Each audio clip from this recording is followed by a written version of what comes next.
Yan, magandang umaga mga idol. So, update ko po kayo sa ating mga ducklings. So, bali, malalaki na po sila. Mga 2 weeks old ducklings. Yan.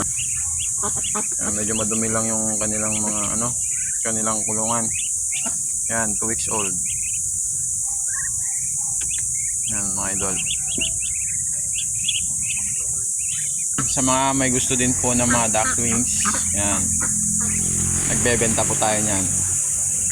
So PM lang po kayo mga idol, kung sino man pong may gusto, gustong mag-alaga ng bibe. Yan, may ducklings po tayong benta. Meron din po tayong bentang 2 months old mahigit, yung mga yan. So ayan, sa mga gustong mag-alaga ng bibe, yan, PM lang po kayo mga idol.